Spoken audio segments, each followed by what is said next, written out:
খবরের এই গতিশীল পৃথিবীতে নতুন গতি, নতুন চিন্তাধারায় খবরের সন্ধানে দায়বদ্ধ কণ্ঠে রাজনীতি থেকে সমাজ জীবনের সংবাদ, সাংস্কৃতিক থেকে ক্রীড়া জগতের সংবাদ সংগ্রহে জনতার পক্ষে নির্ভীকভাবে গ্রাম থেকে শহরের সংবাদের সন্ধানে স্কাই 18 বাংলা নিউজ।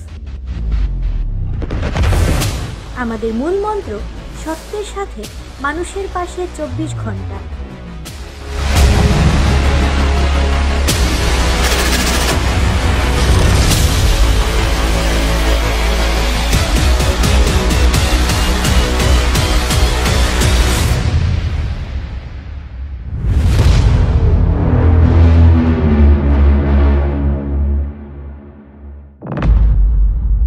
নমস্কার, স্কাই 18 বাংলা নিউজে আপনাদের স্বাগত জানাই। আমি মৌসুমী। দেখে নিচ্ছি আজকের বিস্তারিত সংবাদ। রামকৃষ্ণনগর দুর্লভছড়া উন্নয়ন খণ্ডের পরিদর্শন করলেন মন্ত্রী রঞ্জিত। লালচড়াগাঁও পঞ্চায়েত কার্যালয় ভবনকে রাজ্যের সেরা পঞ্চায়েত কার্যালয় ভবন আখ্যা দিলেন পঞ্চায়েত ও গ্রাম উন্নয়ন মন্ত্রী। দুর্লভছড়া উন্নয়ন খণ্ডের লালছড়া গাঁও পঞ্চায়েত কার্যালয় ভবনকে রাজ্যের সেরা গাঁও পঞ্চায়েত কার্যালয় ভবন বলে আখ্যায়িত করলেন রাজ্যের পঞ্চায়েত, গ্রাম উন্নয়ন, খাদ্য ও অসামরিক সরবরাহ বিভাগের মন্ত্রী রঞ্জিত দাস। 5 দিনের বরাক সফরের অংশরূপে আজ তিনি বিধায়ক বিজয় মালাকারকে সঙ্গে নিয়ে রাতাবাড়ি কেন্দ্রের রামকৃষ্ণনগর দুর্লভছড়া উন্নয়ন খণ্ডের পরিদর্শন করেন। এদিন রামকৃষ্ণনগর উন্নয়ন খণ্ড কার্যালয় ও দুর্লভছড়া উন্নয়ন খণ্ডের লালছড়াগাঁও পঞ্চায়েত কার্যালয়ের কনফারেন্স হলে বিভাগীয় আধিকারিক ও কর্মীদের নিয়ে পৃথক পৃথক দুটি পর্যালোচনা সভায় অংশ নেন তিনি। মন্ত্রী রঞ্জিত দাস বললেন, দুর্লভছড়া উন্নয়ন খণ্ডে মঞ্জুর হওয়া প্রধানমন্ত্রী আবাসগুলোর মধ্যে 93% গৃহ নির্মাণের কাজ সম্পূর্ণ হয়েছে। আগামী সেপ্টেম্বর মাসের মধ্যে বাকি 7% গৃহ নির্মাণের কাজ সম্পূর্ণ হলে নতুন আবাস মঞ্জুর করা হবে। যেসব দরিদ্র মানুষ এখনো পাকা ঘর থেকে বঞ্চিত রয়েছেন তাদের সবাইকে পাকা ঘর দেবে সরকার। প্রধানমন্ত্রী আবাসের আওতায় না হলে মুখ্যমন্ত্রী আবাস যোজনার মাধ্যমে মঞ্জুর করা হবে পাকা ঘর। জিও ট্যাগিং এর সময় কোনো কোনো গাঁও পঞ্চায়েত কারচুপি করে ধনী মানুষকেও ঘর মঞ্জুর করা হয়েছে। ফলে আর যাতে এ ধরনের ঘটনা না ঘটে তার জন্য পুনরায় নিখুঁতভাবে সার্ভে করে ঘর মঞ্জুর করার পরিকল্পনা নিয়েছেন মুখ্যমন্ত্রী। আমাদের সংযোগ গোস্বামী ওই সময় প্রেসিডেন্ট ছিলেন। আর সব ব্যবস্থা রয়েছে, কনফারেন্স হলের ব্যবস্থা রয়েছে, অফিসের ব্যবস্থা রয়েছে।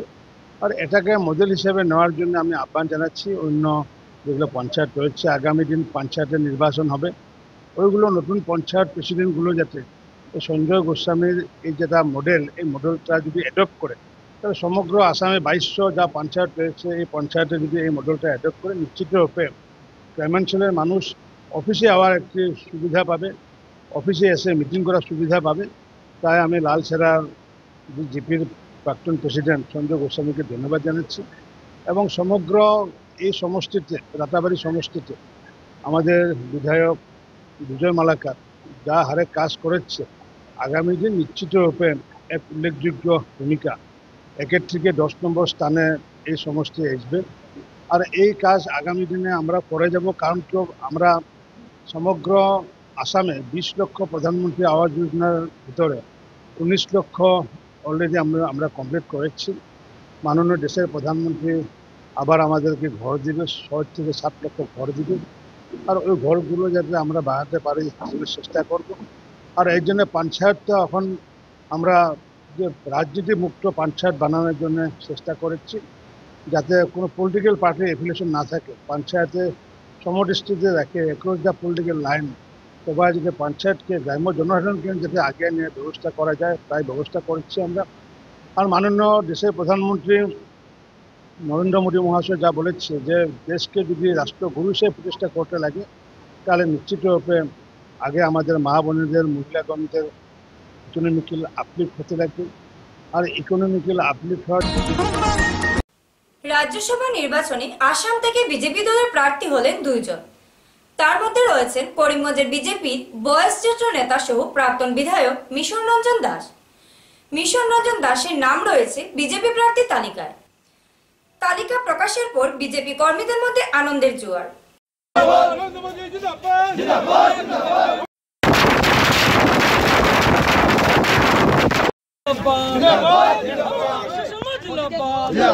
জিন্দাবাদ জিন্দাবাদ বিজেপি জিন্দাবাদ বিজেপি জিন্দাবাদ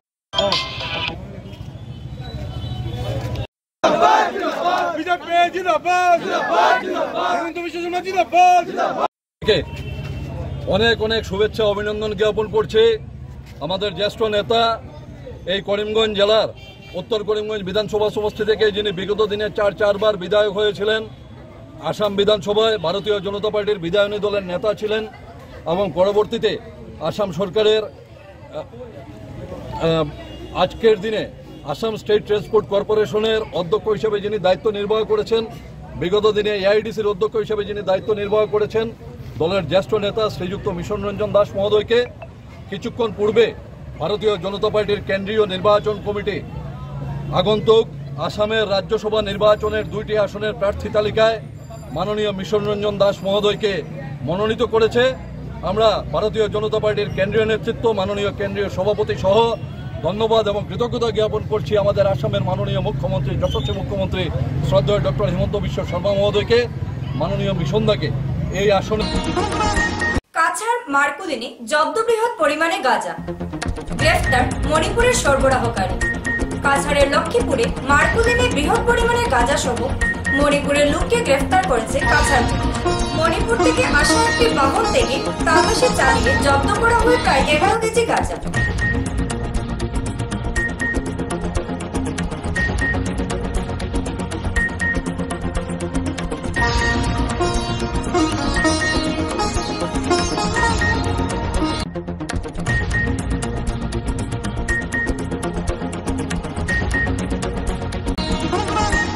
ভাই ও বোনের পবিত্র বন্ধন রাখি, তাই পবিত্র রাখি বন্ধনের দিন উপলক্ষে সীমান্তে থাকা জওয়ানদেরকে রাখি পরিয়ে এই দিনটি উদযাপন করেন বিভিন্ন সংগঠনের মহিলারা। এদিকে বিভিন্ন বাসগৃহে ও ভাই বোনের পবিত্র বন্ধন রাখি বন্ধন পালন করতে দেখা যায়।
মন্ত্রী রঞ্জিত দাসকে কাছে পেয়ে আনন্দ দলীয় কর্মীরা। যেহেতু আজ মন্ত্রীজনে করিমগঞ্জ দলীয় কার্যালয়ে এক সংবর্ধনা অনুষ্ঠানের মধ্যে মন্ত্রীকে পেয়ে দলীয় কর্মীদের মধ্যে আনন্দের জোয়ার। নমস্কার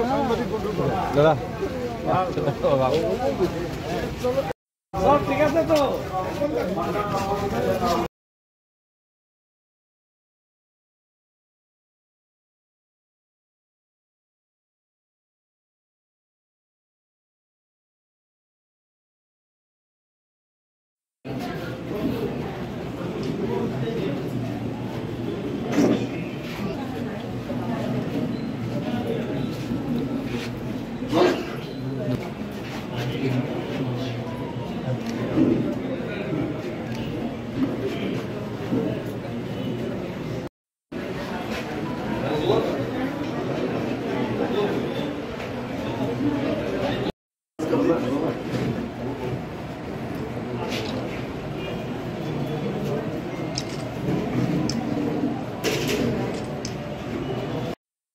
রাহুল মহোদয়কে মঞ্চে আসন গ্রহণ করার জন্য আহ্বান জানাচ্ছি। আমি আহ্বান জানাচ্ছি ভারতীয় জনতা পার্টি আসাম গঠনের কার্যকরী সদস্য শ্রীযুক্ত সুধীর চক্রবর্তী মহাশয়কে মঞ্চে আসন গ্রহণ করার জন্য। সবাই খুব আনন্দিত, বিশেষ করে করিমগঞ্জের বা উনি উত্তর করিমগঞ্জ থেকে 4 বার বিধায়ক হয়েছেন, বর্তমানে এসটিসির চেয়ারম্যান হিসাবে উনি আছেন। তাই আমরা সবাই খুব আনন্দিত। আর আমাদের মাননীয় মন্ত্রী সুব্রত বাবু বলেছেন যে 22 সকলের প্রিয় এবং সকলের সুপরিচিত শ্রীযুক্ত রঞ্জিত কুমার দাস মহাশয়। রাজ্যের পঞ্চায়েত ও গ্রাম উন্নয়ন, খাদ্য, গণবন্টন ও উপভোক্তা বিধায়ক, সাধারণ প্রশাসন এবং আইন ও ন্যায় বিভাগের মন্ত্রী রঞ্জিত দাসের করিমগঞ্জ জেলা আয়ুক্ত কার্যালয়ের সভাকক্ষে পঞ্চায়েত ও গ্রাম উন্নয়ন, খাদ্য, গণবন্টন ও উপভোক্তা বিধায়ক বিভাগের কর্মকর্তাদের সাথে পর্যালোচনা বৈঠকে বসেন আজ। যেহেতু আজ মন্ত্রীজনের ছিল করিমগঞ্জ বিভিন্ন স্থানে সফর শেষে সরকারি কর্মীদের সাথে পর্যালোচনা বৈঠকে বসেন তিনি।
Government of Assam, Ranjit Das, officials from NRD department and Food and Food Supplies department as well as BDCs and other staff.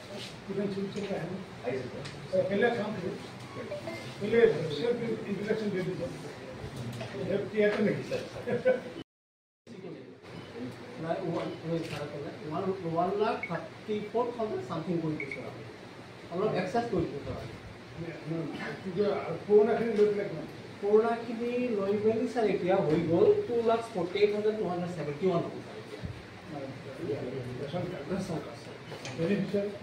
Beneficiary যোৱা ইকো হ'ব নেকি? ঠিক আছে দাদা। মই আজি 4 দিন ধৰি আৰু অহাকালি লৈ 5 দিন আমি বৰাক উপত্যকাৰ ভ্ৰমণলৈ আহিছিলোঁ আৰু এইকেইদিনৰ ভিতৰত আমি কাছাৰ জিলা, হাইলাকান্দি জিলা আৰু আজি কৰিমগঞ্জ জিলা আমি সম্পূৰ্ণ জিলা পৰিষদৰ স্কিমে হওক, আঞ্চলিক পঞ্চায়তৰ স্কিমে হওক বা গাঁও লেভেলত যি কাম চলি আছে সমগ্ৰ কামবোৰ পৰ্যালোচনা কৰিছোঁ। প্ৰতিখন জিলাত আয়ুক্তৰ লগত, বিষয়াসকলৰ লগত food and civil supply, panchayat and rural ডেভেলপমেণ্টৰ ৰিভিউ কৰিছোঁ। আনকি ব্লকসমূহত গৈ পেলাই আজি কৰিমগঞ্জ অঞ্চলৰ 3টা ব্লকত গৈ মই নিজে ৰিভিউ কৰিছোঁ। মোৰ লগত সংগ দিছিলে আমাৰ MLA কৃষ্ণেন্দু পাল আৰু বিজয় মালাকাৰ। থাকিব লাগে, এনলিষ্ট হ'ব লাগে, সেইবোৰৰ নাম অন্তৰ্ভুক্ত কৰা আৰু তেনেকুৱাকৈ অন্তৰ্ভুক্ত নোহোৱাৰ ফলত তেওঁলোকে আগতে বিভিন্ন অসুবিধাৰ সন্মুখীন হ'ব পাৰে। যাৰ কাৰণে আমি সিদ্ধান্ত লৈছোঁ, আজিও সিদ্ধান্ত লৈছোঁ যে যাৰ ৰেচন কাৰ্ড আছে ফেমিলি মেম্বাৰ থাকিব 5 দিন বা 6 দিন, কিন্তু তাৰ ৰেচন কাৰ্ডত শিকা আছে 2 দিন। যেনেকৈ আমি আজি ইচিক ইনষ্ট্ৰাকশ্যন দিছোঁ, তেওঁলোকে অতি শীঘ্ৰে আমাৰ পঞ্চায়তৰ ছেক্ৰেটাৰী, মিউনিচিপালিটি কমিশ্যনাৰসকলৰ জৰিয়তে যাতে যিবোৰ ডাটা এড কৰিবলগীয়া আছে, এড কৰি যাতে সম্পূৰ্ণ ৰেচন কাৰ্ডখন যাতে পূৰ্ণ কৰে তেখেতে শিক্ষা কৰিছে। ছেপাৰেশ্যন যিসকলে কৰিব বিচাৰিছে ৰেচন কাৰ্ড তেওঁলোকক ছেপাৰেশ্যন কৰাৰ কাৰণে আমি আজি সিদ্ধান্ত লৈছোঁ।